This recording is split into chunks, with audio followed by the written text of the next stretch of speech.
Bueno, pues vamos otra vez a la carga. Vamos a ver si terminamos ya el tema 3 dichoso. Oye, en este vídeo pues vamos a ver a los Austrias menores, que gobernaron durante el siglo XVII en nuestro país. En el vídeo anterior vimos a los Austrias mayores y explicamos que se llamaban mayores porque eran más importantes, porque durante sus reinados pues la monarquía hispánica, los reinos peninsulares, estuvieron on fire, mientras que ahora pues poco a poco nos vamos a ir yendo a la mismísima ruina.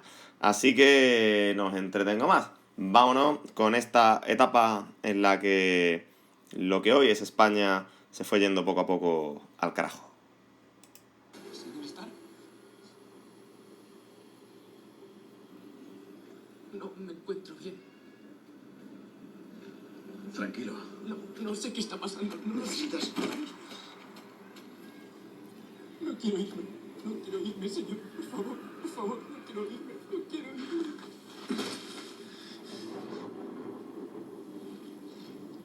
Lo siento.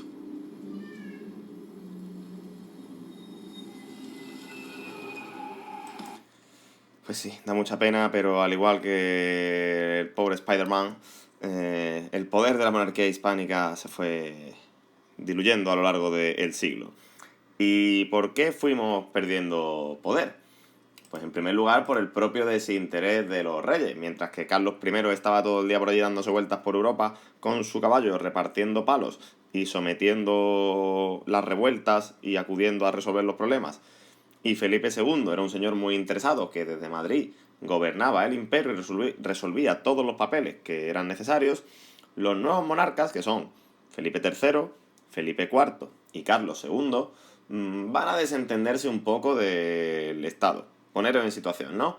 Somos los reyes, pero yo lo que quiero es vivir la vida. Estoy harto de problemas, de guerra, de los nobles aquí, los nobles allá. Anda y que les den por saco a todos. ¿Vale? Nosotros vamos a vivir la vida.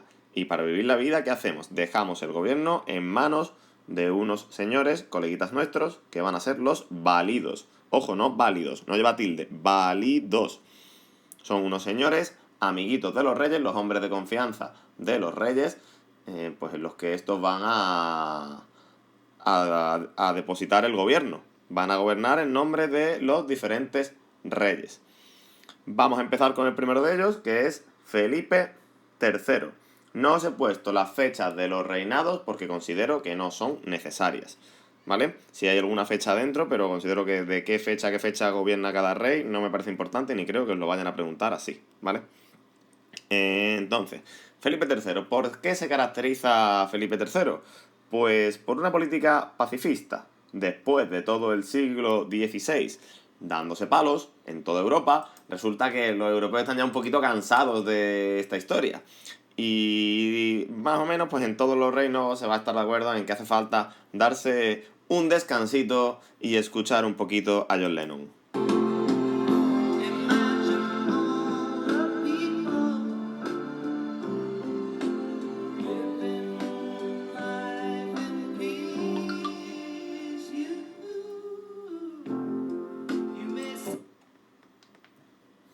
Pues eso, se va a firmar, por ejemplo, la tregua de los 12 años con los Países Bajos y se va a acabar con la rebelión que se había empezado en tiempos de Felipe II.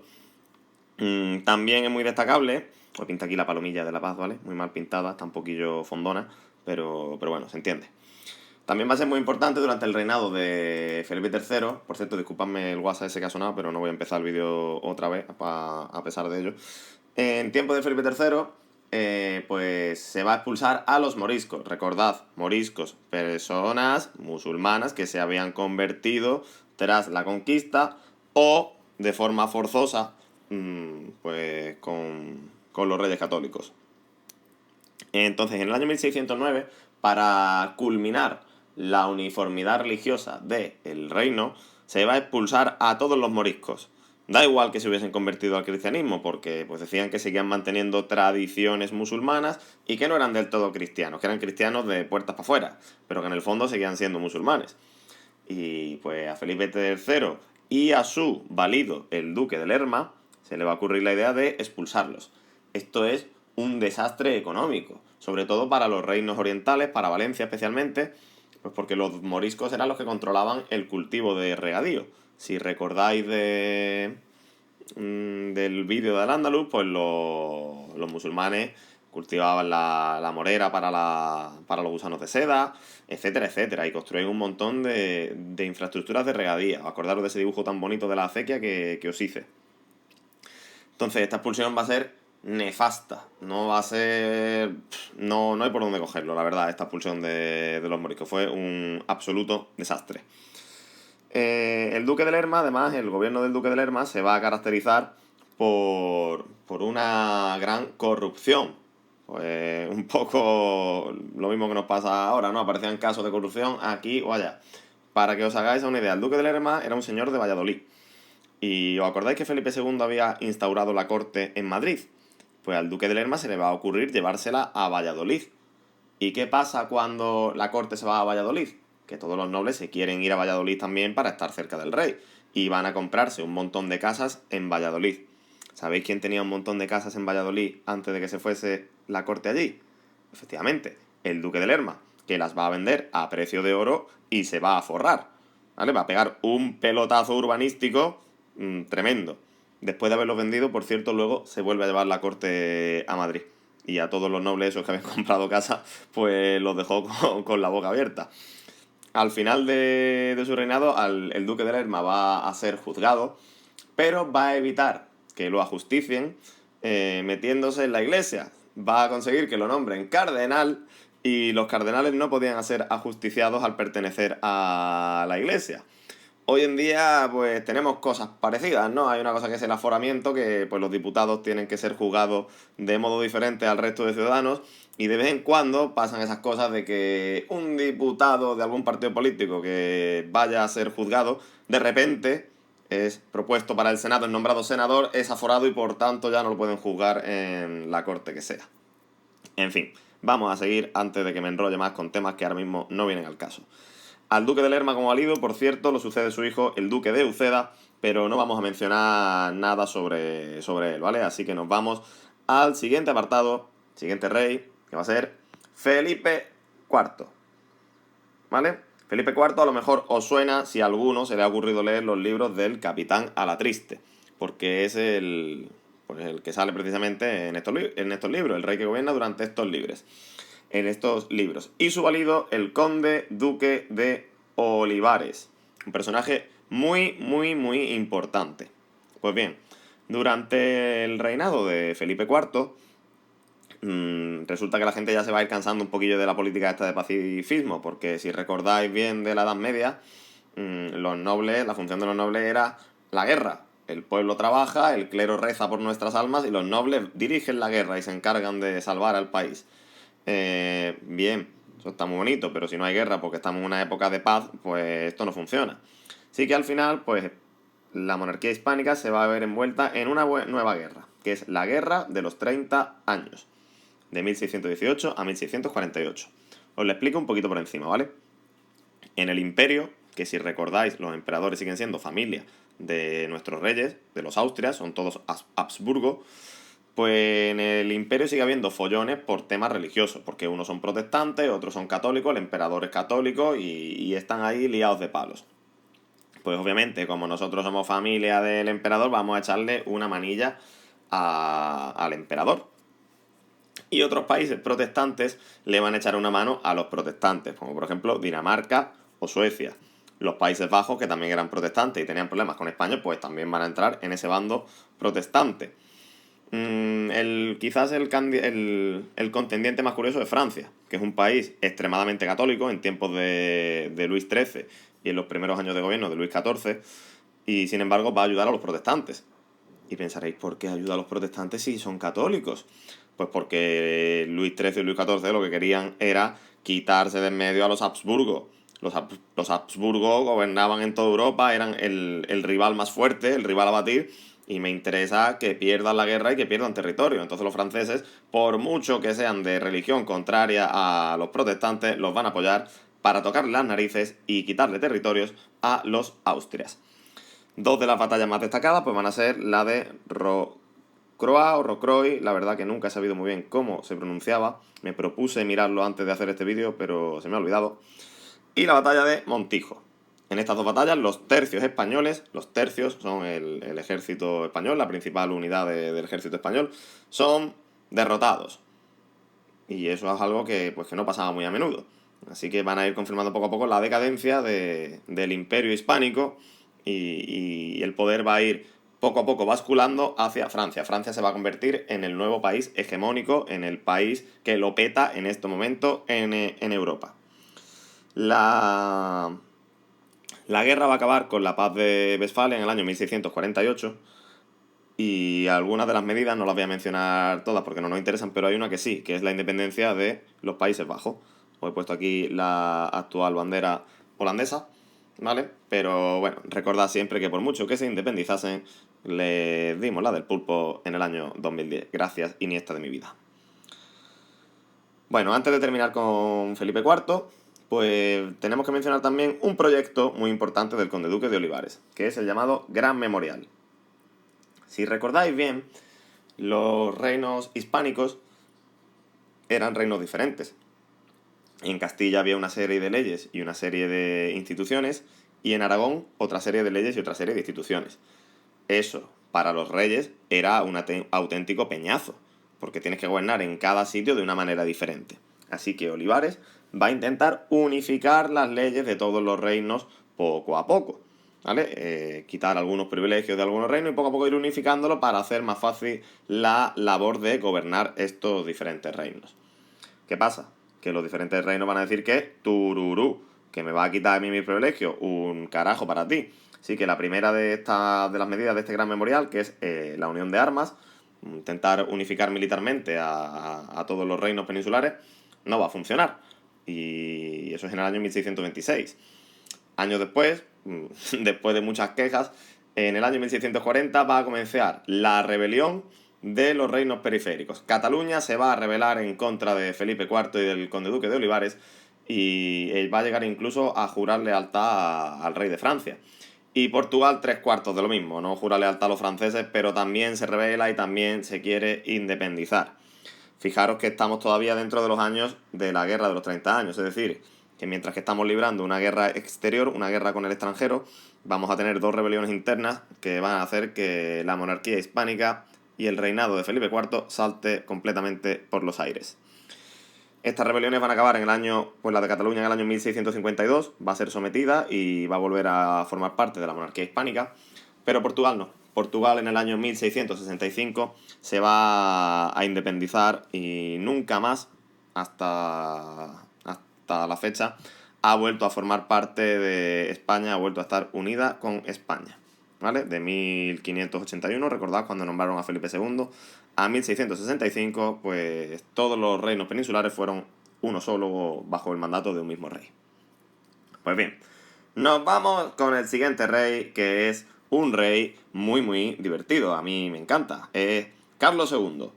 ¿Y por qué decimos que es un rey divertido? Bueno, en verdad pues es una persona que estaba enferma, que tenía ciertos problemas y bueno, que al ser un rey pues bastante débil, no va a poder hacer frente a la nobleza. La nobleza va a aprovechar la debilidad del rey para hacerse fuerte, para recuperar parcelas de poder y para manipular y malmeter un poco a su antojo, ¿vale? Entonces, el reinado de Carlos II se va a caracterizar por un par de cositas. Primero, hemos dicho que el nuevo poder europeo, el nuevo país más poderoso es Francia. Pues el reinado de Carlos II se va a caracterizar por numerosas derrotas contra la Francia de Luis XIV. Esto es algo muy gracioso porque después os contaré lo que pasa cuando se muere Carlos II. Porque claro, Carlos es un rey débil, enfermo, y no puede engendrar hijos. Y eso provoca un grave problema sucesorio. ¿Quién va a reinar cuando se muera Carlos II? No os voy a adelantar cosas, ¿vale? Pero cuando esto pasa, nuestro amigo Luis XIV de Francia va a proponer como rey a su nieto Felipe de Anjou.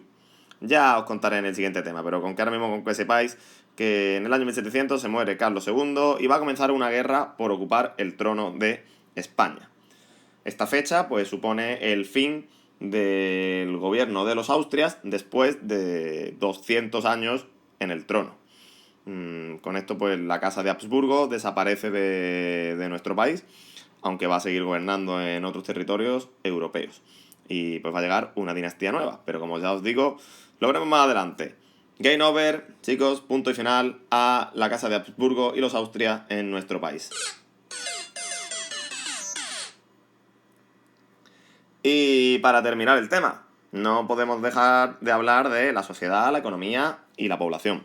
Ojo, vamos a hablar tanto del siglo XVI como del siglo XVII. 16 aquí, 17 aquí. El 16 recordad que es el de los Austrias mayores, que es el que va todo guapo, ¿vale? Ahí tenéis la carita feliz. ¿Por qué? Pues porque va a subir la población. A pesar del montón de guerras y demás, sube la población. También aumenta la producción agrícola. Y que aumente la producción agrícola significa que la gente come mejor y que tenemos más dinerito. Algunos de los cultivos importantes, pues la tradicional tríada mediterránea, recordad, cereales, la vid, el olivo. Y en los territorios de tradición musulmana, pues cultivos de regadío como la caña de azúcar o la morera. La morera sirve para darle de comer al gusanito de seda. A nivel de artesanía, pues también va a ser una época importante para Castilla, sobre todo, por los paños, es la edad de oro de los paños castellanos, de los tejidos castellanos. Y mientras que en el norte, pues en Asturias, el País Vasco, es importante también la construcción naval. Va a haber astilleros y se van a construir muchos barquitos. Sin embargo, en este siglo, en el siglo XVI, lo más importante de lo que tenemos que hablar es de la moneda y las finanzas. ¿Por qué? Pues porque la población crece. No solo que crece, sino que incorporamos a los dominios americanos y estos indígenas se van a ir adaptando poco a poco al modo de vida europeo y van a demandar un montón de productos. Quieren consumir, ¿vale? Sin embargo, la oferta de productos se va a mantener igual, no va a crecer al mismo ritmo. Y ya sabréis de economía que cuando sube la demanda, pero la oferta se queda congelada, ¿qué pasa? Hay menos productos, hay más gente que quiere comprarlos, suben los precios. Durante los reinados de los dos primeros Austrias, de los Austrias mayores, se va a producir una descomunal inflación. Los precios van a subir a niveles extremos. Y por supuesto, los que no se vieron beneficiados de la llegada de metales preciosos de América fueron las personas normales, el pueblo, los no privilegiados.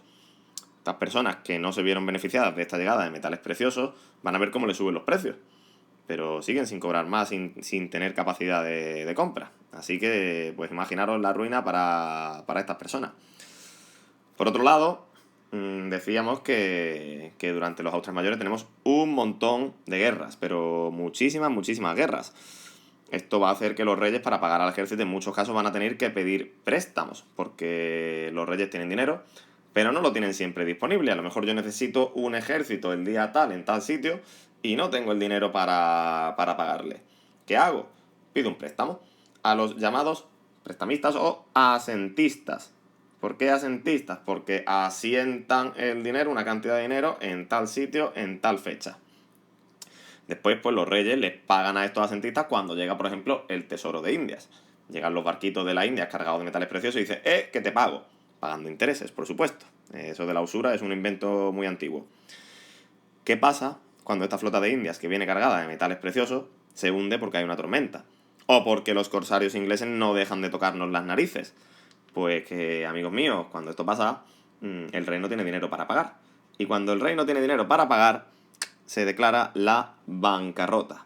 Es decir, una ruina hasta 4 veces en tiempos de Felipe II, ese magnífico rey, un reinado recordado por la historia como un reinado muy positivo, quebró hasta en 4 ocasiones. Entonces, lo que os estoy diciendo básicamente es que la mala situación del siglo XVII no es algo típico, no es algo propio del siglo XVII, sino que viene heredado de la gestión del siglo XVI, del gran gasto bélico del siglo XVI, y podemos verlo ya pues en esas bancarrotas de Felipe II. ¿Qué pasa en el siglo XVII? ¿Por qué tenemos aquí al señor enfadado aquí arriba, en la carita? Pues muy sencillo. Baja la población, por varios motivos. Primero, por la epidemia. Las pestes, los pestazos, las epidemias de peste son tremendas y se llevan por delante a un montón de gente. Segundo, por la guerra. Obviamente el hecho de que haya guerra pues va haciendo que la población disminuya. Por último, también se producen crisis de subsistencia. ¿Esto qué es? Que la gente se muere de hambre. ¿Y por qué? porque viene una mala cosecha, viene un granizo, se carga la mitad de la cosecha, y como la agricultura no era muy avanzada y producía lo justito, pues cuando viene el granizo y se carga la cosecha, la gente no tiene que comer. Así que, pues, se morían. Pero ojo, que es que el hecho de que baje la producción agrícola, de que produzcamos menos, va a generar otro problema, que es que, claro, los señores, que son los dueños de las tierras y los que exigen a los campesinos un pago, van a empezar a abusar. Los señores quieren seguir cobrando lo mismo, quieren seguir ganando, viviendo igual de bien. Y van a abusar y van a exigir a los campesinos unos pagos a los que no pueden hacer frente. Esto pues va a hacer que la sociedad en el siglo XVII se polarice, si se divida en dos polos. Gente muy rica, que cada vez va a ser más rica, y gente muy pobre, que va a entrar en la miseria cada vez más. Y ya con esto terminamos el tema. No podemos, pues, olvidarnos de que el siglo XVII, a pesar de esta crisis económica y social, pues va a ser el siglo de oro de las artes y las letras de los reinos hispánicos. Pero además es que a todos los niveles, porque si nos vamos a la literatura, pues tenemos a personajes como Góngora, Quevedo o, por supuesto, Miguel de Cervantes y Don Quijote de la Mancha. Pues también el Lazarillo de Tormes, etcétera, etcétera. A nivel de escultura hay grandes escultores como Alonso Berruguete o Martínez Montañés. Y en pintura, ¿vale? No podemos olvidarnos de la pintura. Tenemos pues al Greco durante el siglo XVI, en los tiempos de Felipe II, un pintor muy destacado, a mí me gusta mucho, los que de historia de arte ya llegaréis a él, pero a mí me encanta, hace un uso del color fantástico, genial, utiliza unos colores muy muy originales. Murillo, otro pintor ya barroco, pero claro, todos estos genios, que son grandes pintores, se van a ver totalmente eclipsados por un genio, que se llamó Diego da Silva y Velázquez, que lo tenéis aquí dibujadito. Un señor muy apañado que pintó grandes obras como las famosas Meninas, que espero que conozcáis por esa magnífica canción, ese trap remix que salió hace un par de años y con el que os voy a despedir este vídeo. Nos vemos, chavales, en el próximo, que ya será el tema 4. Hasta luego. Estoy haciendo algo revolucionario. Llámame Velázquez, que es extraordinario. El niño de Sevilla vino a subir nivel, a enseñar a todos cómo se tiene que hacer. Entonces yo soy guapa. Sí. ¿Verdad que yo soy guapa? Bueno, soy guapa. Velázquez, normal. Pero ¿por qué esta obsesión?